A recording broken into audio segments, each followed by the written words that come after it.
5,000 hospital appointments will be cancelled across our region during the 48-hour junior doctor strike, which began today.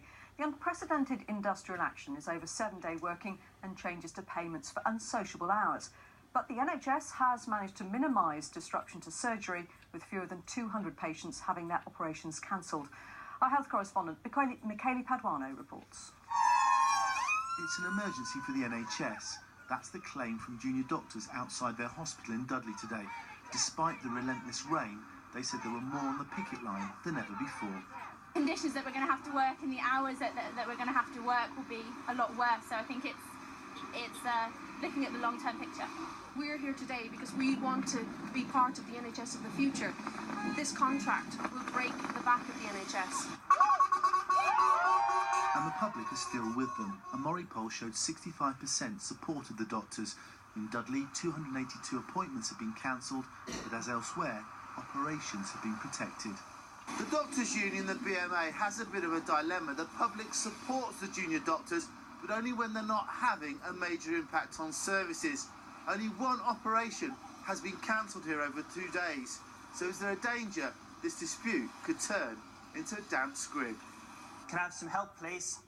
Trying to breathe life into their publicity campaign, doctors attended a birthability meeting in Warwick today to teach mums how to resuscitate their babies. The audience here was mostly on their side. I think I absolutely agree with what they're saying, that they're not really getting a fair wage and they're having to work ridiculous hours, and I don't think they should have to. I think there needs to be a resolution found somehow, but I don't think striking is the way forward. The care's been amazing, so the work that they do is really good, and I guess they need to be valued. With further strikes planned next month, what happens will shape the future of their NHS. Michele Paduano, BBC Midlands Today.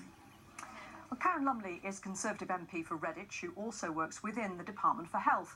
I asked her a little earlier what striking doctors in her constituency had been telling her.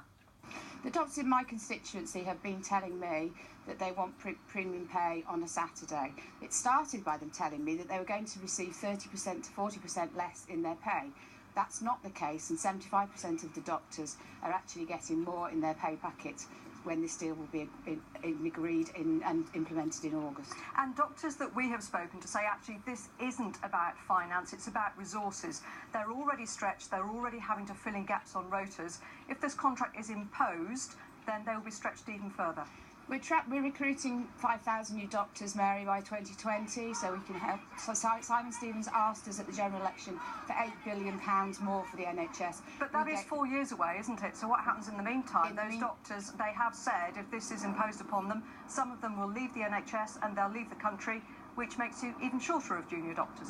Well, that's their choice to do that. Obviously, I would hope they wouldn't. I hope that more doctors will come in. We're providing more doctor training courses. We're providing more nurses training provision. And I hope that more people will come into the profession that we promise to deliver for the people of our town. But the people of Redditch, Mary, want a 7-day-a-week NHS. That's what we've promised them, and that's what we're going to deliver for them. And the junior doctors would say that they do already work 7 days. It's just about the fact that they will be stretched even further, which makes it unsafe for them, which in turn makes it unsafe for the patients. Do you disagree?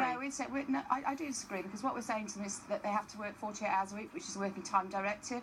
So, they will get time off and their hours will be reduced. They will also get more pay, and actually we want to make sure that patients get the service that they deserve, and that is a 7-day NHS.